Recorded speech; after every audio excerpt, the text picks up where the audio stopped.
restart our recording. Okay, so let's actually do a door first, just because then it helps us know where to put all the other stuff. So we're gonna do it over here on this wall, the one opposite from the bed. And for anything that's on these side walls where it's angled, you're actually gonna start by just drawing a line. So let me zoom in just a little bit. Not quite that far. Go back. Also, the Wi-Fi is terrible this morning, so it's doing this weird choppy thing. Apologies. Sometimes it stops, then it restarts again. Okay, so I'm gonna make a vertical line on this wall, and I want it to kind of be close to the side, and unless I'm terribly short, it's gonna be pretty tall. So almost all the way to the top of that wall. I'll just draw a vertical line. And then the nice thing is the bottom is already connected back to the vanishing point because it touches the floor and the floor line's already done. So all I have to do is connect the top of my line to the vanishing point to get the top. And then I'm gonna do another vertical line going down. And now I have my doorway.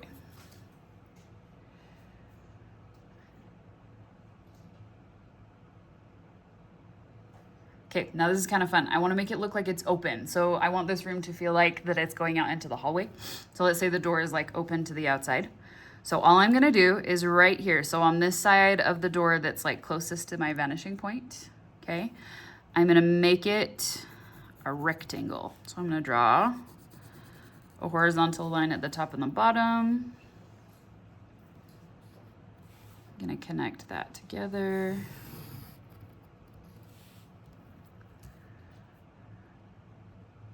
And then I have this rectangle. And now to get the rest of the door, so I can see where the top and bottom is, I just connect those corners to the vanishing point, and I'm gonna draw over to the side. And now I have my doorway. If it's open, it's probably got like walls here, so I could keep these going if I wanted to. You could make it a little bit darker, shade it with your pencil if you want to, so you can tell it's somewhere different.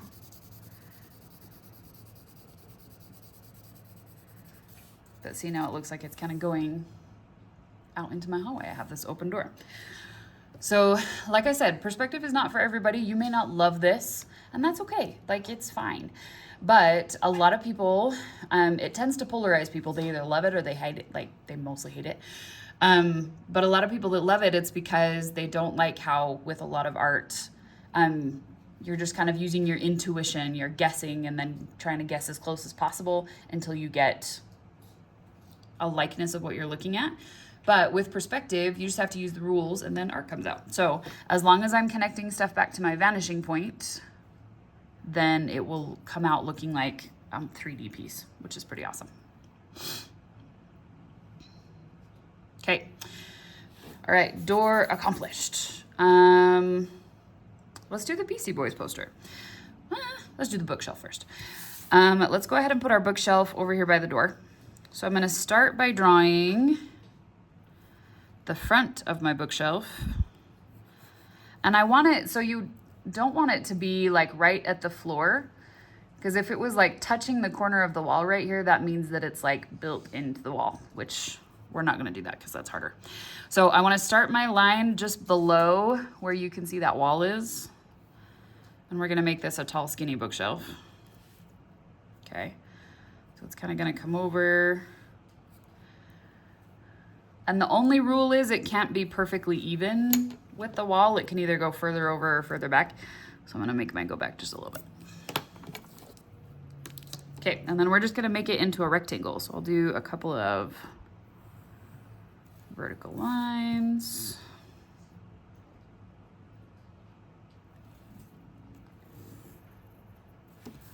Horizontal one at the top to cut it off.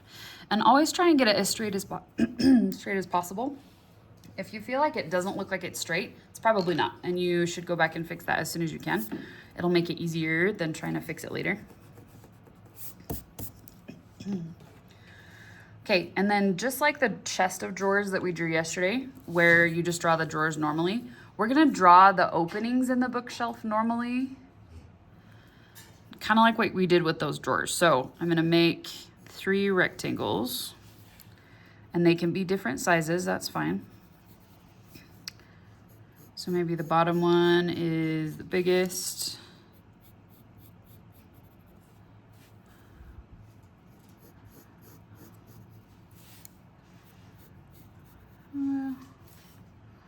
Yeah, I think it's a little shorter as it goes up. And if you need an eraser, remember those are on the front table by where Ryan is sitting.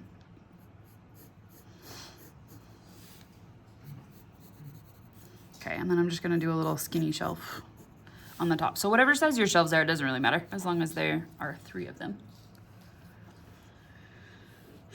And these are gonna be like cutouts in our bookshelf, which is kind of fun. So again, this is like, we've practiced this before, so you'll start to recognize it when we go through. It's kind of fun though. Okay, I'm gonna zoom in a little bit so it's easier to see. Ooh, not that far, go back. Back. There we go. Okay, so now I'm gonna start by connecting my corners back towards my vanishing point, but here's the trick. The bookcase is not floating in the air. It has to run into the wall. So I'm gonna start with this bottom corner, and then as soon as I hit the wall, I'm done. I don't have to draw anything else. Okay, I'm gonna connect the top corner. I'm gonna connect that corner.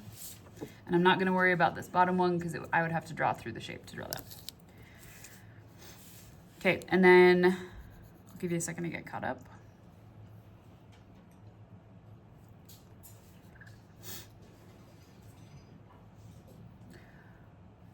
Okay, and then when I'm figuring out how to draw the rest of this, I'm gonna start with this bottom corner. This is how I'm gonna measure it. So I know that it's only this wide. It has to stop there because that's where the wall is. So I'm gonna draw straight up from wherever my wall is. This is a skinny bookshelf.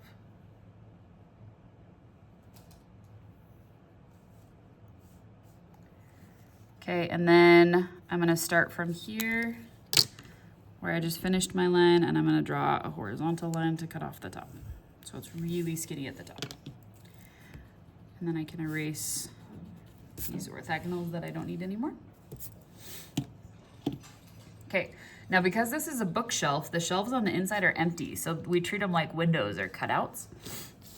So this is kind of fun. I actually love this.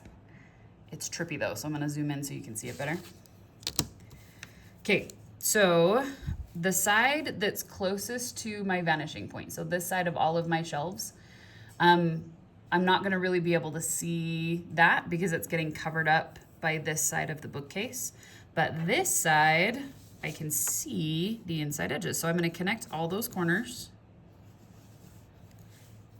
back towards my vanishing point, okay? If I tried to connect this one, I'd have to draw through my bookshelf, so I'm not gonna do that. I'm gonna come up here. So it's the bottom corner, bottom right of all of those shelves. Okay. And then to figure out how deep it is and how big I can make it, this is a really skinny bookshelf. So I'm just gonna make it like whatever width the side of my bookcase is. So whatever, like however big this side is, that's how big the inside of my shelves can be.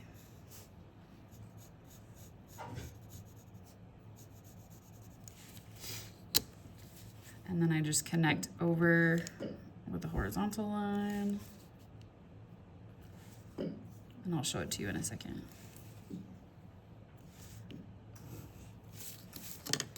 And I've got my bookshelf.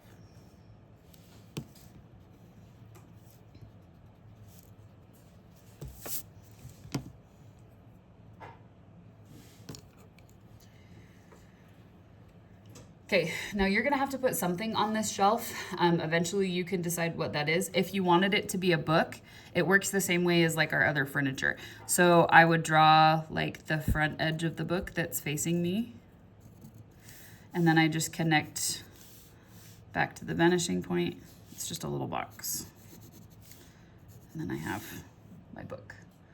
So I could do that anywhere on here. Draw the front, connect back, cut it off. There's my book. Okay. But I could put like my Pokemon collectibles. I could put potted plants. I could put artwork. You can really put whatever you want on those shelves. But if you want to do something like boxes or books, you just draw the edge that's closest to you and then connect it back, just like the practice. Okay. All right. Let's do a shoebox. Okay, so we're gonna go in this bottom corner. There should be some space next to your door. Or you can make it look like it's a little in front of your door if you don't have a ton of space. Okay, and I want it to be pushed up against the wall. So I'm gonna start here on this line that shows me where the edge of the wall is. And all I'm gonna do is just draw a rectangle to show the end of my box. Do you collect shoes, Cam? Yeah. That's awesome. What's your best pair that you've collected? Off-white fine green dunks. Nice. Well done. Do you wear yours or do you keep them in the boxes? I wear them a lot. Good. You never know. Nice. I know some people keep all their collector shoes in a box. It makes me really sad. Like they're should be worn. Okay. And then same thing we've been doing. You just go back towards the vanishing point. Yeah.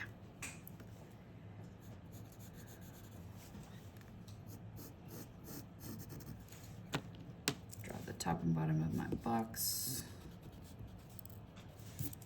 Okay, and you can kind of make these whatever. If you want it to look like a shoebox, usually they have like a lid on the top. So I would just draw another line, like connecting it back to my vanishing point here. And then I do a straight line across. And I could put like Adidas or the Nike symbol or whatever on the side to personalize it.